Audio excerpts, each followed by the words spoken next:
Welcome back to the Happy Hippie Podcast. My name is Man McCormack. I am your host. This podcast, we explore all the different areas in your life that can add more happiness into your life, whether that's your health, your mindset.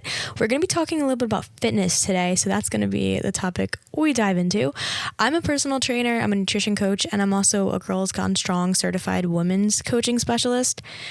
That is a mouthful. Sometimes I just type it out in abbreviation. I'm like, I don't even care if people even know what the abbreviation is because it's so niche, but it's a long name to say every time. But I've been active in fitness since I was 14. So I don't want to do the math. 12 years. I got into fitness for basically disliking myself when I was a teenager, and my mindset has 100% switched from that over the years. So I've gone through the mentality of going into it where you don't like how you are, and that really affects, I feel, how you actually work out in the gym, your intention behind it and how you view it and everything. So because of that, and then going through my journey of being a cardio bunny, I ran track for my school, I did cross country and I was training for that, moving into being obsessed with losing weight at one point, then moving into being obsessed with bodybuilding, and I was eating all these macros, and then finding that balance in between, and then kind of learning how exercise is not a punishment, but something that I actually enjoy doing, and how I kind of switch into the mindset and all of that stuff. Those are my credentials. So not only the certifications, but actually going through that crazy journey of going through the ups and downs, spending years in different areas and such. So I'm going to talk about what I wish I knew when I started going to the gym. So I'll be going into some cool stuff in this episode. I'm actually really excited to be doing this. I don't know how many bullet points I have. I have a few of them, but we are going to be talking about a lot of things that should be answering some of your questions, because again, I went through 12 years, man. Why would I want you to go through 12 years when I can help you out within this episode so you don't have to make the mistakes that I made? That's kind of what I like to say for the reasoning I became a trainer and why I kind of post what I do. Is I went through those things. I spent years focusing on the wrong things, and I also spent years focusing on things with a mindset that just was not good and not mentally healthy for myself. So I'm going to share with you the things I wish I knew when I started fitness, whether it be literally how to program a workout. We're going to be talking about it, the difference between the types of workouts. So we'll be going into stuff that you're going to do in a gym. I'll talk a little bit about fitness classes, but mostly walking into the gym and I want you to listen to this episode and be able to walk into the gym and know 100% what you're going to do. I want this to be a really cool tool that you can return to, or if you want to take notes or anything like that. But again, you're going to be able to walk into the gym. You're going to know how to program a workout, how to eat, what indicates a workout, warming up, kind of stretching afterwards. We're going to talk about all of it. The science behind things. It won't be too nerdy, but it'll be nerdy enough that you'll actually know what you're doing and look cool too. So very excited for this episode. Not to plug myself, but to plug myself as well. I am a trainer, so if you do need help with any of these things, feel free to shoot me a message on my Instagram, which is Happy Holistic Hippie. I do coaching. I have different types of packages. We can do nutrition coaching, just nutrition, if you feel like that's an area you need help with, or we can just talk about how to really hone in on making a program personalized for yourself. And then I also do a bundle where we do not only fitness but nutrition, and when you're doing it with me, you're doing it from a holistic standpoint. So there's tons of different resources we go into as well. We talk about hormonal health, we talk about mental health, and just looking at things from a perspective of I'm not forcing you to go to the gym and restrict yourself on a diet. We're making this it's one of these businesses where unfortunately for me, I don't want you to have me as your coach forever. The point is to give you the tools so that you can actually go about your day and just know how to do things in the future. So I work with you so you understand things, and then in the future you won't need me. You don't need me to hold your hand the entire time. You're going to have these tools for you, and you're going to look at things from a lens of literally self-love, you're doing these things for yourself in a good way. And yeah, so that's another thing. We'll talk about more about my services at the end of the episode, but again, we're going to get into what I wish I knew when I started going to the gym. So I don't know, get your gym girl drink, whether it be an energy drink or something, or some BCAAs or whatever you got on deck. My first point is, before we even step foot in the gym, there's two things that I think are very important. Most people think about having a goal or a plan, or you're following exercise and you're doing it. And I've worked in a lot of gyms over the years, and I've noticed this mentality when we used to have clients come in for classes and things, kind of forcing themselves to do something because that's the only way to do it. So I don't love that mindset because it's not totally true. There's two elements you need to look at when you're stepping into the gym.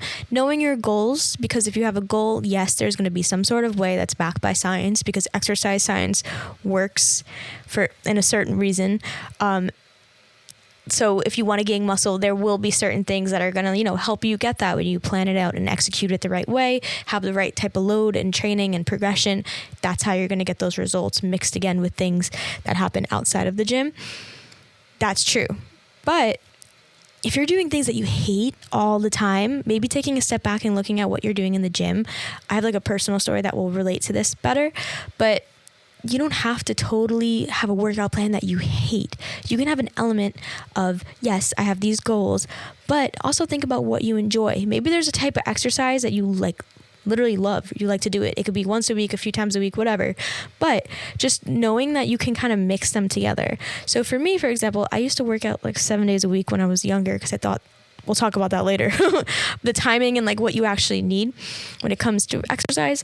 But I used to work out 7 days a week, which, hint, is not the best thing for you to be doing like high intensity exercise every single day. But I thought I had to because I thought, again, that was kind of what I needed for the results I wanted. And in my head, I'm trying to think when I was like end of high school, I wanted to gain muscle, but I also wanted to lose weight at the same time because my goals were very like negative. Like I was doing it because I needed to like kind of shrink myself. That was my intention. So my goals were like push myself for 7 days straight. I was doing some HIIT exercises that I hated. Like I was doing these things that I did not like a few times a week, not for the entire workout, but when I was doing my like intense HIIT, I was doing these exercises that I just did not enjoy, but I was doing it because I thought I needed to. Finding a mix between what you enjoy and what's going to work is going to benefit you so much longer because you want to do this for the long run. You don't want to be doing things like a diet plan where you're doing stuff very short term and then you're going to like give it up in the future. Like you want things to be sustainable. And what's going to be sustainable? Yes, something that works, but also something that you enjoy. So where I'm at now is like I do prioritize my weight training because my resistance training is going to give me the results I want because I want to keep my muscles. That's like an intention. I like enjoy lifting and I like the muscular strength and I like the functionality that it gives me in day to day. So that's like a reasoning why I do weight training, and that's scientific and it makes sense. I do hot yoga as well as I actually do it kind of as like my cardio and my movement. But I also do it because I just enjoy it. Like mentally, I like the challenge of progressing in it, and that's a whole nother field. But I do that instead of doing all the crazy HIIT workouts I was doing, filling in the gaps of the days I wasn't weightlifting when I was younger. I put in a type of movement that I enjoy, Sometimes I'll take a restorative class there just for like mental like feeling and stuff, but it doesn't have to do with my resistance training goals, but I enjoy it. And that might be the same with you if you enjoy like a Pilates class or like a barre class or something like that you want to add in, or maybe like a Zumba class or a dance workout. It's cool to add those into your routine and explore what you enjoy doing, even if it doesn't add into your goal. Like just think about how you like to move your body. Maybe certain walks or runs around a scenic park is something you enjoy, but your goal is to lift. Like you can still work in a program where you're doing the science-based work to get those results, but also doing things that you enjoy. And I think that's the best way to make exercise sustainable, I have found. Again, moving your body or even exploring different ways to move your body, maybe trying some things out and just seeing what you like and what you're more attuned to. And I noticed I also go through phases. Like I did really love F45 for a bit, but I was working for them and I got the classes for free. So maybe that had a little bit of persuasion, but I like F45, but I like it for like the functionality and the fun, but it didn't really match my goals. So, but I was still doing it because I enjoyed it, like I was still making sure I was getting in the days of the week where I needed to, doing the proper exercise training for my goals, but I would sprinkle in like one of those workouts every now and then because I thoroughly enjoyed it. And it was a great way to move your body. And I don't think there's any wrong way to move your body or demonizing a type of workout. So just take that before we go into all of the other stuff. Is like a nice formula of your goals plus what you like to do is just going to make you the happiest. I had one client too who she loved rock climbing.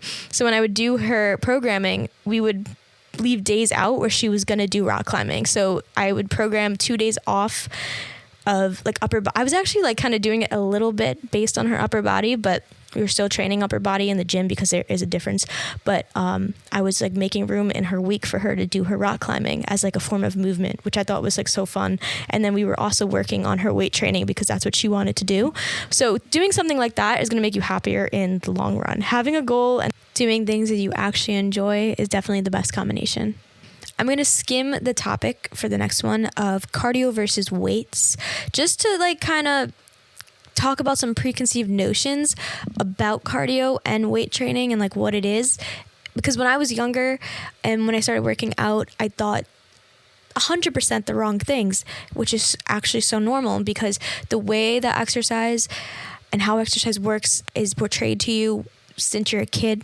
Like growing up, like jokes on Disney Channel about exercise, moving up to magazines and movies, and what's portrayed is like so wrong. And it's, especially as women, it's pushed on you more. So right off the bat, like people think doing a lot of exercise all the time is going to help you be in shape, or a lot of the time exercise is associated with losing weight. So I'm just going to say that for like these examples, because this is like all you saw when you were growing up.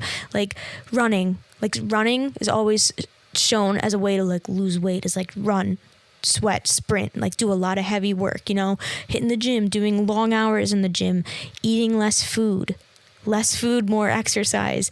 That's always how it's portrayed. Hold on. Did you guys hear that? I actually burped into the mic. I can't.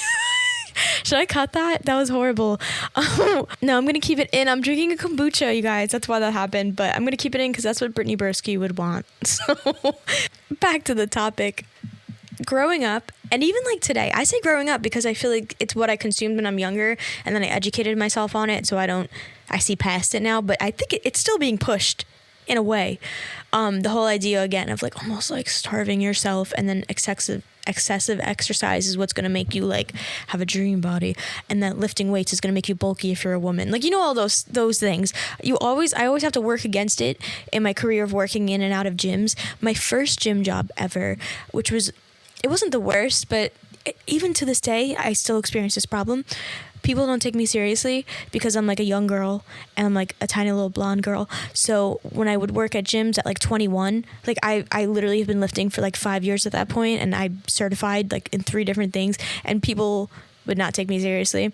But it's not like a personal thing. It's because people's preconceived notions of what fitness is so strong from media and all these things you're surrounded with that I would tell people like they would want some like I'm trying to like the topics of like toning and sculpting, and how literally they thought like they needed to do a lot of cardio and a lot of excessive like sweating and hard intensity movements, and then eat less, and that's how they're gonna get like, I'm doing like, you know, when you suck your cheeks in, you know, do like ASMR, you know, like that's how you get like snatched. But it's not true.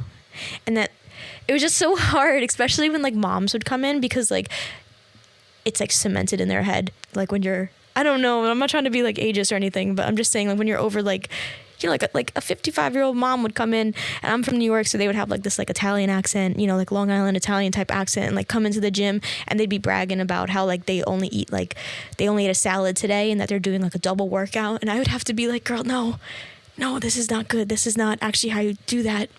And then I would explain it. I would explain cardio, I'd explain weights, I'd explain that you need food as fuel, and they would look at me like I was a dumb little girl, and I was like, ugh.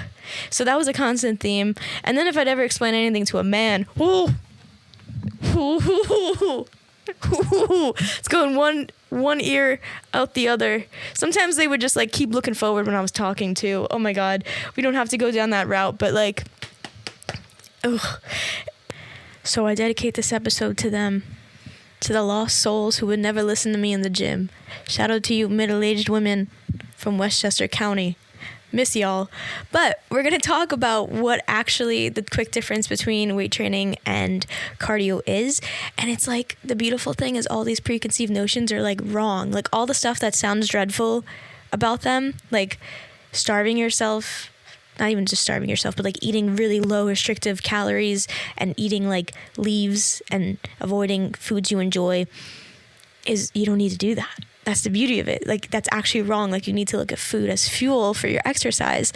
And long, lengthy, sweaty, crazy workouts aren't the only answer. There's a lot of different ways that you can like reach your physical goals if that's something that you have in mind. And again, learning to reframe the mindset as exercise is something you get to do and something that's enjoyable.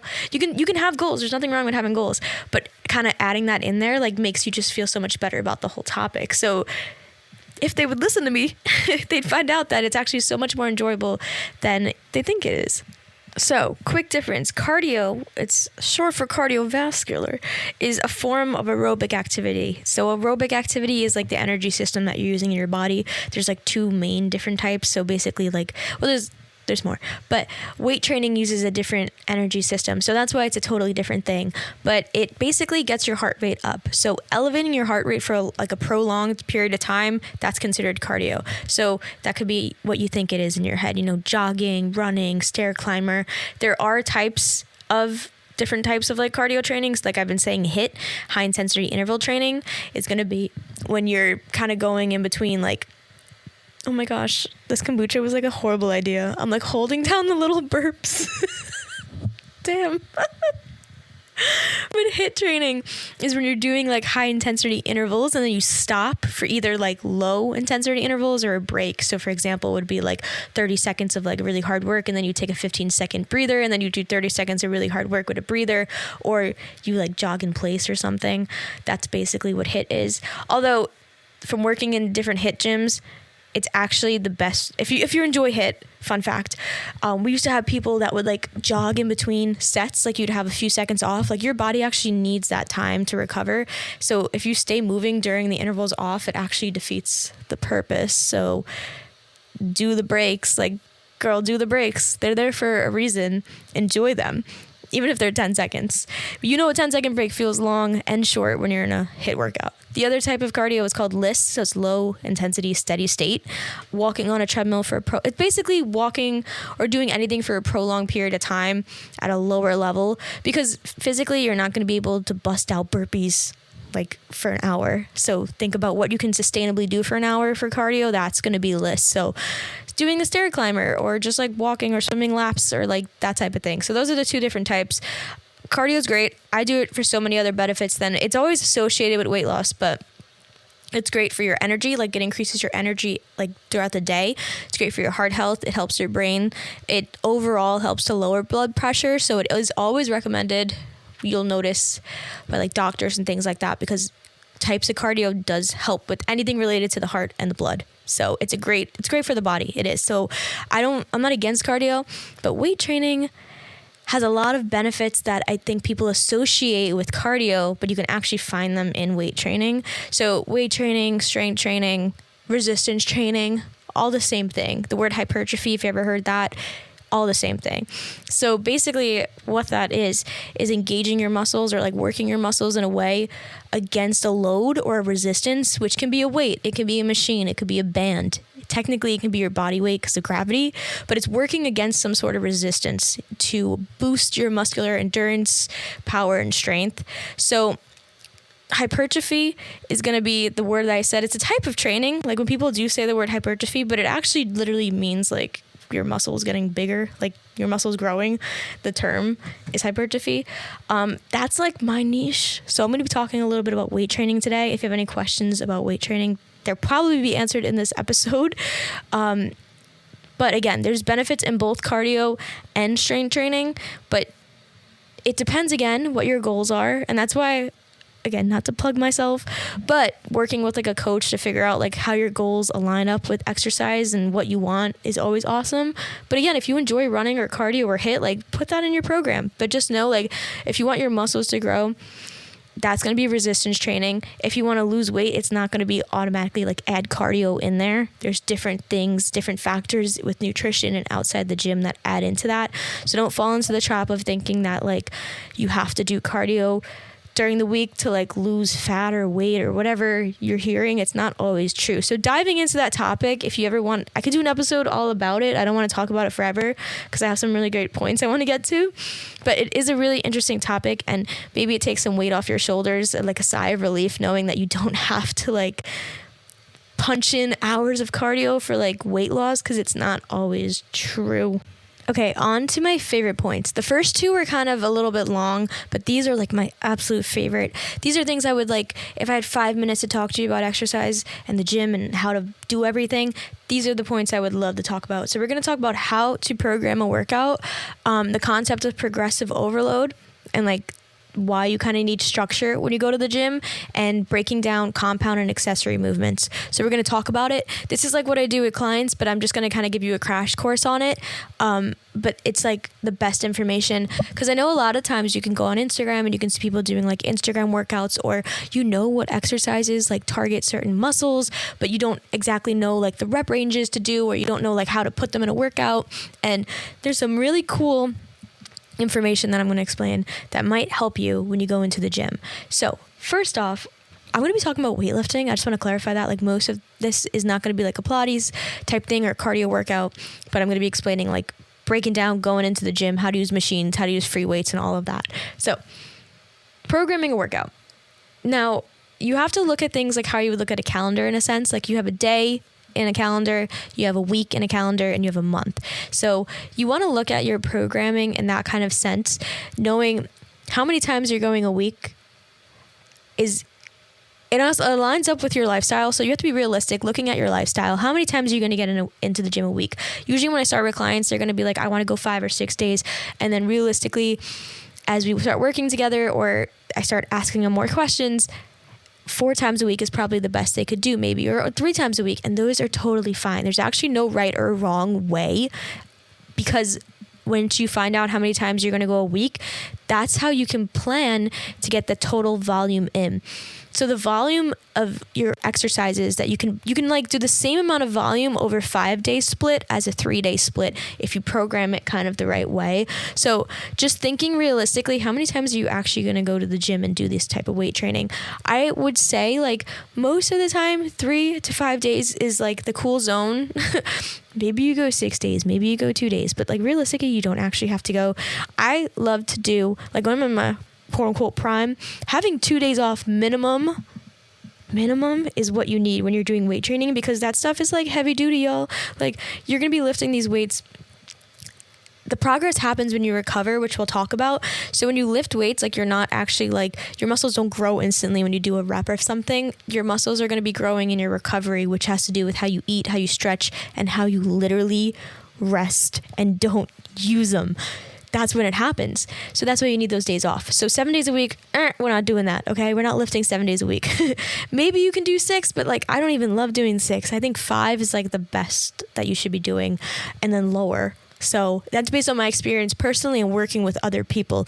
And realistically, again, how it's going to work for you. So looking at it again from like the week perspective of how many days you're going to go, then you can split it up. So now splitting up your exercises again depends. So if you can only get into the gym 2 to 3 days a week, I would recommend, if you were like my client, I would be saying, let's do more of a full body split, because you're going to be getting the same amount of reps in those 2 days that you would be getting usually if you're doing 5 days a week. Because if you have 5 days a week, it makes sense that you can break up your workout days. So you can maybe do upper body twice, lower body 3 times, or let's say that's your goal is you want a stronger lower body. I would suggest like lower body 3 times, upper body twice.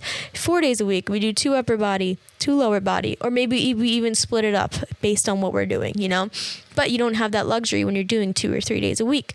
So how would you break it up? I'd recommend like full body. So that's an example of how I would like look at a program and kind of work with you to build that. So maybe if you want to like audit yourself and think realistically, how many times a week am I going to be able to get into the gym?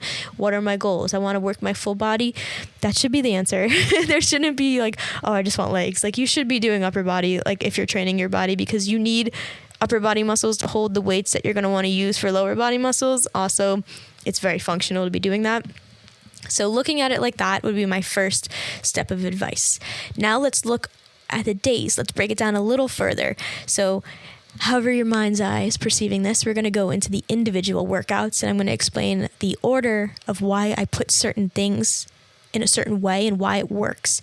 When you go into the gym, you're going to have the most energy at the beginning of a workout than you will on your second to last exercise, because your muscles are going to slowly kind of fatigue as you move through your list of exercises. So with that being said, no matter what you're doing when it comes to resistance training, you're going to want to start with the bigger movements, like the movements that are going to use the most amount of muscle groups. There's kind of a word, there's a word for these types of exercises. And then we're going to work down to almost like isolating to smaller muscles. The exercises that are going to contain more muscle groups are called compound movements. So these are exercises that use more than one muscle. A bicep curl is not a compound movement because all you're really using, I mean, yes, you're always going to be using like little muscles, but mostly you're using your bicep. Your forearm works in it a little bit, but you're basically using your bicep for a bicep curl. The difference between a bicep curl and like a compound movement, let's analyze a squat. A squat is a compound movement, like a barbell squat or holding like a big dumbbell and doing squats. You're using so many different muscles when you do that. So you're using everything in the lower body, but you're also using your core. You're using your lats and your back to kind of brace and hold on. You're using everything down from your ankles to your calves, to your thighs, to your glutes, to all the muscles that make up your glutes, the inner, outer thighs, like everything down there. You know, your knees are being used, even though they're not muscles. Like you're using like everything to hold up this weight and resist against it. So since you have the most energy at the beginning of a workout, a movement like a compound movement is what you want to start the workout with. More examples of compound movements would be deadlifts, like big deadlifts, deadlift variations, even hip thrusts. Like I'll explain why I put them in the compound movement category. Like you are using your glutes, but your glutes are also like the biggest muscle in your body, and they're going to be used, like you want to, like the biggest muscles and the biggest movements, you want to put them first because that's when you have the most energy. So like just think about it like that. Shoulder presses, like military presses, where you're using your shoulders, but you're also using like your core to stabilize. Bench pressing. The main big three compound movements are going to be like a bench, chest press, squat, and a deadlift. Any type of variation of those where you're like loading pretty heavy with the weight, they're going to be compound movements. So you're always going to want to start your workout with the exercises that A, you're using the most muscle groups, and then B, you're going to be using more weight on those muscle groups than you would be, again, like a bicep curl or a calf raise, which would be considered something you do towards the end of your workout. Those are called accessory movements. We'll go into that in just one moment.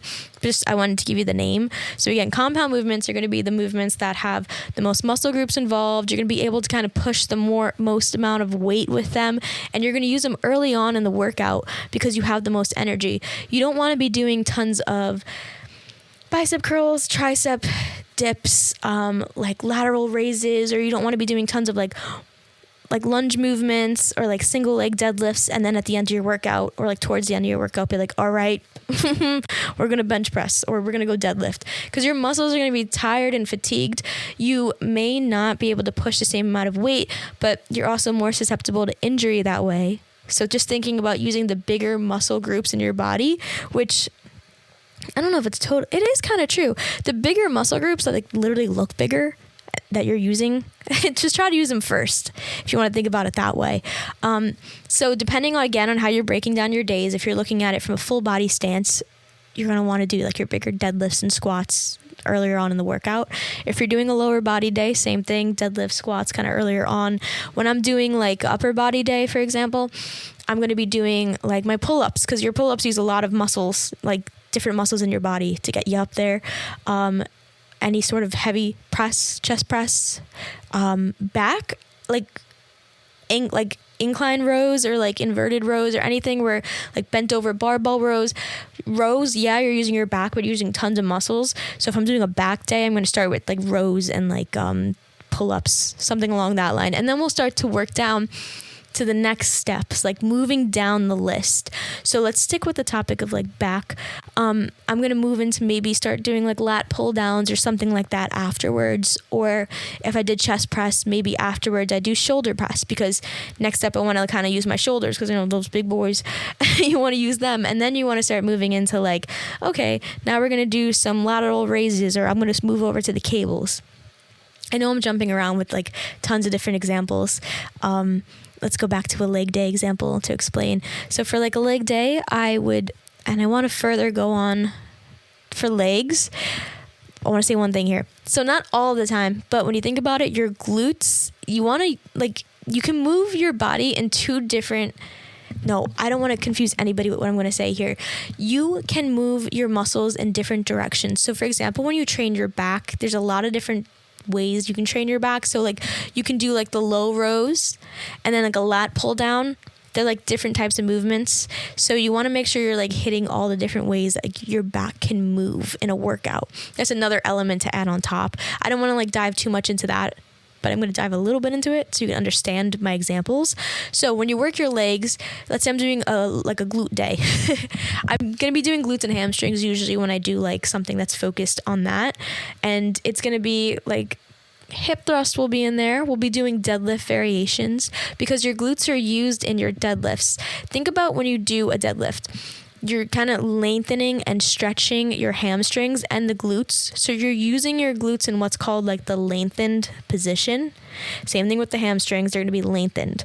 Now, the glutes and the hamstrings can actually move in another way, which is a shortened position. So when you're doing a leg curl, which is kind of like a bicep curl for your thigh, that's going to be when you're using your hamstring in the shortened position. So for the same thing with your glute muscle, think about like literally visualize a butt cheek.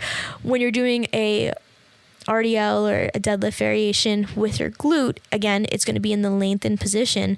But when you're doing a hip thrust and you're squeezing your butt and you're kind of thrusting it forward, it's going to get like rounder, and that's going to be the shortened position. So you can even like do it in your chair right now. Like if you hinge forward, you're lengthening, and then when you kind of like push your hips up, you're using it in the shortened position. When you work your glutes actually use, there's like a lot of studies on this. I wish I pulled them in for this episode, but like Google it. You can find a lot of cool information on this, but your glutes use like more energy in the shortened position. So sometimes when you're working with glute workouts, putting like hip thrust before a deadlift variation may be more effective for your glutes if you're trying to kind of like tire out your glutes and use them throughout your workout, because when they're in that shortened position, they're going to be like using the max. So I'll usually start with like a shortened position movement and then move on to a lengthening position movement. I hope that wasn't confusing because I know this is like a podcast. It's not like a visual thing, but that's just how I think. I hope that clicked. So again, going back to the idea of programming your days, you're going to want to start with the bigger muscle groups first. So I kind of walked you through it. I'll give you a push example too. So let's say you're working shoulders and chest. You're going to start with, and this is just a total example. This isn't like a follow guide, but an example would be some sort of chest press movement. So let's say today you're doing dumbbell press, right? Then you're going to go into maybe shoulder, like a shoulder press. And then you can move into like, I'm making it up on the spot. That's why I'm like just trying to give you like accurate information. I'd probably move on to maybe like a machine or two, or move on to like 2 cables, and then end with like a very short exercise, like an accessory movement. So an accessory movement example would be lateral raises.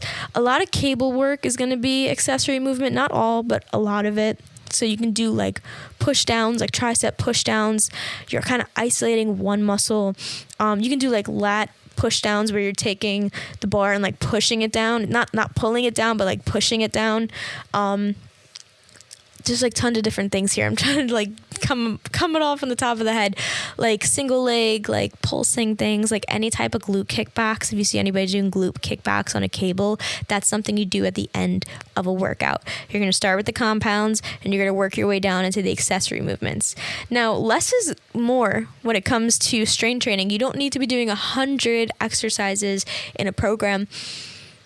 Sometimes even just doing 4 exercises is like good enough, trust me. But like 6 to 8 is probably like the range of exercises that should be on your list for what you're hitting in the gym. You don't need 100 exercises because again, at the end of the day, it has to do with the total volume. So if you're breaking up your workouts during the week, like, and you're doing these rep ranges over the week, that'll compound into what you're doing for the month. And then you're hitting those reps. So you don't need to be doing like 100 different exercises in a workout. Let's move on to the next. It has to do with this. So let's build onto this. You do not need to be spending like hours in the gym either. I remember, I don't know why this impacted me so much because I promise they don't usually impact me this much, but I remember hearing that like Khloe Kardashian did like 2 hours in the gym when I was like 19, and I literally my workouts during my sophomore year of college were 2 hours long because I had the time, because like I was in college. So it was like some days I had like the big gaps between classes, and I would do an hour of weight training and then an hour of cardio, or vice versa, because I didn't know which was better and like when and the timing and all that. And I would literally be in the gym for 2 hours. And then like sometimes I would like sit in the sauna. Like, girl, go home. I was there for like I put in a shift like at that point. You don't need to, well, I don't think anyone else is doing that. But you get my example. Like, you don't need to be in the gym for like a long time. Sometimes I enjoy taking my time. Like on a nice Saturday when I'm not doing anything and I go to the gym and I have like my headphones on, I will take my time, because resting between sets is important. Me saying that and just like sitting there on my phone, but you know, like resting between sets is important. You need to be having like a minute and a half off sometimes between like exercises or sets, depending on what you're doing. And like stretching it out is nice. You know, you can do like a longer session, but you don't need to. Like, you can get a workout done under an hour. Trust me. There's been days in the past where like I've been like, oh, I definitely don't have enough time. Like, you do have enough time. Like, you can easily do it. I promise you, you can work around it. Days where I'm like in a rush and I have like big, heavy barbell exercises, like I can change them up if I want to, as long as I'm kind of hitting the same movements in the same kind of way. But you have time. You do. Like the other day, I actually, before I had a shift I had to go to, I went into the gym literally like I had an hour from pulling up in the parking lot to when I have to leave. So like that's not even an hour by the time you get in and like change and stuff. So I finished my workout in 45 minutes. I did a hip thrust machine instead of like setting up. And then I did the Smith machine for my RDLs. And it was just like great, because I didn't have to like wheel out a barbell and like push together like stone wheels and like do all the caveman stuff. And because sometimes I'm like dying by the end of like setting up for my deadlifts. I'm like, you know, that was a crazy deep voice I just came up with there. But you know what I'm saying? Like, you can make it manageable. You don't need to be doing a million exercises, and you don't need to be spending 3 hours plus the sauna in the gym. Okay? You can do it. It's much more manageable than you think, because it is the basics that we're doing.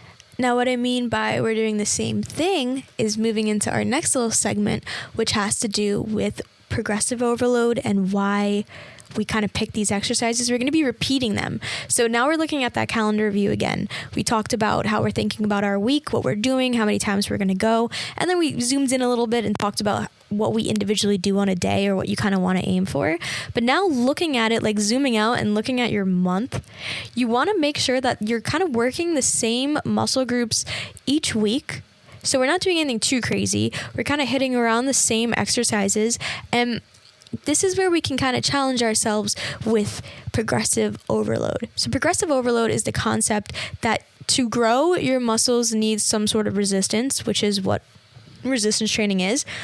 But eventually your muscles will adapt to that resistance. So an example would be a 10-pound weight for bicep curls. So at first, when you use a 10-pound weight, it may seem a little heavy, and we're doing the rep ranges that we have programmed for a certain reason. And then the next week, we're doing the same bicep curls. Maybe the rep ranges change, or instead of the rep ranges changing, the weight changes, or some sort of factor of the resistance, because your muscles will adapt. So an example I like to give, I think one of my exercise science teachers gave it to me. I actually took exercise science in college, but then separately went to get my certification. But I did take a course when I was in college, and it was really interesting. And he compared calluses as like a simple way of showing how your body adapts. So calluses on the body happen when your body realizes, hey, we're doing this movement a lot. Maybe we should grow stronger in some way, whether that be picking up a weight or using tools at your job. Your body starts to develop these calluses because it knows, hey, this girl keeps picking up the same thing over and over again, and it keeps like, you know, giving the skin a little bit of like a rash or an irritation, or like kind of bothering the skin, or like literally once you start like deadlifting, ripping the skin. And it's like, maybe we should build up some protection. So it literally makes thicker skin around the areas that tend to have abrasions. Fun fact, this is not a fun fact at all. You're going to hate this fact. When I was in Hawaii, like consistently, because I went for like a big stint and I came back, and I go back and forth now. But when I was there for like the 8-month period back to back, and I was walking around barefoot outside, my feet my feet literally were terrifying because they were so calloused. You couldn't tell, but like if you accidentally rubbed up against my foot, like God bless you, that thing was like so strong, because I was walking on lava rock. There's different types of lava rock. Some of it was like more intense than others, but like I was walking on like basic lava rock because I was trying to train my feet like a psycho. And I trained my feet, and they were terrifying. They literally could go through like nuclear anything. Like I can't even give you an example. I don't even have time to think of an example, because I'm just letting you know my feet adapted to lava. So your muscles are the same thing. Your muscles adapt to the resistance you're putting on it, and that's how they grow, because your body's like, hey, we keep performing this movement, like, and it's hard, it's really hard to get this weight up. So your body during the recovery period actually grows, like it grows the muscle. What you're doing is you're tearing your muscles when you work out, like little individual fibers get like a cut basically.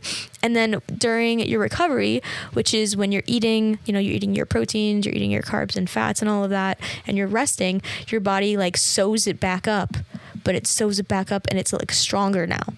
You're adding like a layer, like a layer of muscle, like a callus on your muscle. So the next time you do that bicep curl, your body knows this movement because you've been practicing it, and it picks up that weight, and it's like, hey, now we're actually strong enough to pick this up, because during your recovery process, it used food, it used amino acids to like build up another layer, like a very tiny layer of muscle, like, and a little bit of strength. So that's like what exercise is. So to consistently grow your muscles, you need to be consistently increasing your resistance as your muscles adapt. Now, you can increase your resistance, like I mentioned earlier, by either literally increasing the weight, whether that be moving up a weight on a machine, going a little bit heavier with a weight. But sometimes like you can't pick up that weight, so we play around with our rep scheme. So sometimes that's when you'll see like reps written out, and now you're, instead of doing 3 times 8, you're pushing it through 3 times 10. Those 2 extra reps are going to train your muscles to go a little bit more this time, and then next week you're going to be stronger, kind of thing.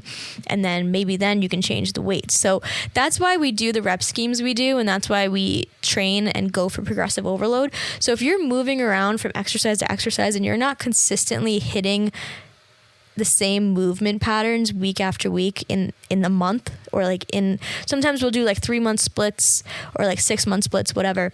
But looking at it from the sense of a month, like those 4 weeks, you want to be hitting similar muscle groups, so you give your body the chance to adapt and grow and get stronger when you're performing these movements. So that's why doing all sorts of different exercises, like going to the gym without a real plan to build off of, is not going to actually get you stronger, like strength, or like physically growing an area of your body, whether it be like lower body, your back, arms, whatever. You need to be doing progressive overload to actually get those results. Like that's the science part. So that's why when some people come into the gym and don't have a plan, or you're moving around from like cardio type movements to yoga classes to like doing weights and this and that, and you don't actually have some sort of structure, like you may not, like you are moving your body, which is great, but you're not doing the plan to get like the results that you may want. So maybe if you're getting frustrated with weight training, that could be a reason why. Okay, we're kind of wrapping up, I guess. No, we're not. We're not, but I'm on like the last few bullet points, so that's what I mean by that. One bullet point that I have is about kind of how I wish I knew what to eat before and after a workout. I have an episode on this, so I don't want to waste time now. We're going to save that time. Episode 17, it's called Optimizing Your Workout, Nutrition Strategies Before, During, and After Your Workout. So if you're interested in that, I talk about the science behind what macros are really good to eat before your workout for energy purposes. And literally I give exact strategies for examples of like, oh, I'm working out after work, I'm working out in 2 hours, I'm working out in the morning. I tell you exactly what to do in that episode, but I really just wanted to mention it because it's true. I wish I knew, like, should I eat on an empty like should I work out on an empty stomach, like what is going to digest and not make me like lethargic? Because when you like plan to go to the gym and then you like eat something and it makes you kind of like tired and sleepy and you don't really want to go. I talk about that in that episode, so feel free to give that one a listen. It's 17. Again, it's called Optimizing Your Workout, and then a bunch of other stuff. But it is really important, and I'm very happy I learned those strategies over the years to help kind of literally optimize my workout. So next up, we are going to talk about warm up. What to do when you walk into the gym. I'm going to tell you what to do for upper body, lower body, and we'll even cover stretching at the end as well. So warm up is just like the title says. We want to do movements that warm your body up, like physically warm it up. So the type of movement we want to do is called a dynamic movement, dynamic exercise. Growing up, you ever seen in the movies and stuff like that when they stretch before they work out? There's two types of stretching: dynamic stretches and static stretching. Static stretching is when you're holding movements for a prolonged period of time, such as like a hamstring stretch where you're like hinging over and stretching your hamstring, or those shoulder stretches and tricep stretches you see. Those aren't really optimal per se, because when you're holding it there, it's almost like they loosen your muscles up. When you're doing static stretches, they kind of like loosen them and lengthen them, and you don't want to be doing that before you're going to be putting tons of load on your body. So doing static stretches before a workout is not great, and actually there are literally studies that show static stretching before working out can lead or kind of like add the risk of getting injured, because it's not good to like lengthen your muscles like that before you work them out. So you want to do dynamic stretching, dynamic exercises to warm the body up. I think of 3 things, and you can just keep this in your toolbox before I explain all the real examples. 3 things when I'm doing a warm up. I want to do something that's going to get my heart rate up. You want your body to have your heart rate up before you move into exercise. So whatever that means for you, if there's something you enjoy doing, it doesn't have to be like crazy high intensity, but you want to warm up your body physically. Next up, you want to do movements that are going to mimic the movement patterns you're doing. So on my leg days, if I'm doing like any sort of deadlifts, I have a warm-up movement that I'm like hinging forward and I'm kind of moving my body like I would be in a deadlift, if that's a good example. Back days, I do a warm up where I'm almost doing like flies with my arms to kind of warm up the muscles on my back. You want to mimic the movements that you're kind of doing in the workout. The last step, take care of those joints. If I'm working out lower body, I'm doing movements that are going to help open up my hips. Same thing for upper body. I'm going to do things that kind of use my rotator cuff and my shoulders. So warming up the body would be number 1 to remember. Number 2, you want to do stuff that's going to mimic the workout. And number 3, take care of your joints. So dynamic exercises, per like the exact definition of them, they're going to be moving your muscles and your joints through a large range of motion. Instead of just like hinging over, you're going through a large range of motion. So it's continuous movement that it's going to prepare your body for like actual activity. So the reason we're doing it is to enhance your performance by keeping your body warm, and this decreases injury risk by sending blood flow to your muscles. So it's very important to do dynamic movements. I like to think of it as like stretching where you're like moving. You're never staying still. So if you want to question if a movement is static or dynamic, are you moving in it at all? If not, if you're staying in the same position, that's a static stretch. So research literally shows, if you want to look up the examples on these, but the research really shows that like it can improve your performance when you're putting them in your warm-up routine like over time as well. And not only does it like stretch the muscles, but it helps with your nervous system, which is also like so cool because everything's really connected. You know me, holistic hippie. We're going to be talking about other things that don't have to do with what we're talking about in the episode. The nervous system actually is like activated when you're using dynamic movements. But yeah, it's really great. There's so many other benefits. It helps with your joint movement over time. If you want to help your joints, it helps with your balance, and it helps with flexibility as well. So dynamic moving movements are what you want to do before a workout. And then after a workout is when you do static movements like hamstring stretches, twist where you lay on your back for a little bit, anything like that. Movements like literally like child's pose, all of those are going to be the end of the workout. Okay, we're going to talk about sweat because this is something that like blew my mind when I was younger. I always thought about sweat and working out. Like sweat is an indicator of a good workout. You know, when you sweat a lot, same thing going back to those middle-aged women. Like they'd be like, oh my God, I sweat so much. Like I'm burning calories. Like I'm sweating out the fat. Like that's like all of that was always like put in my head when I was younger. It doesn't mean anything actually. Isn't that crazy? Let's talk about it because sweat is not an indicator of a good workout, like at all. Sweat is individual, which is horrible because I was plagued. I didn't get a fair chance at all, like straight out the womb. Like my dad and my grandma carry around sweat rags. Like they are Irish, like straight Irish. And I look like my mom. Like my mom has Polish genes, but my dad is like literally Irish. And the only thing, like I look like my mom, but the only thing I got from my dad's side is literally sweat and redness.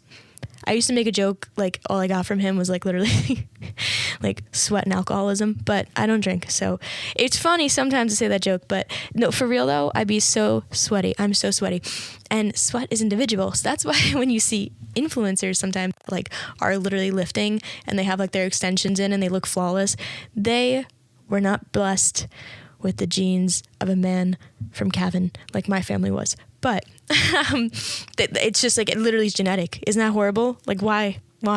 But sweat is individual. It's not a reflection of how hard you worked out or if you're sweating out anything. You're just like losing water basically, and it's in your bio code. Like, isn't that horrible? It's not like, oh, I sweated a lot, I burnt calories. It just literally means you're warm. So some people get warmer quicker due to their genes. So when you're warm inside, you sweat. So you could be doing any sort of movement that gets you warm and you may sweat and other people may not.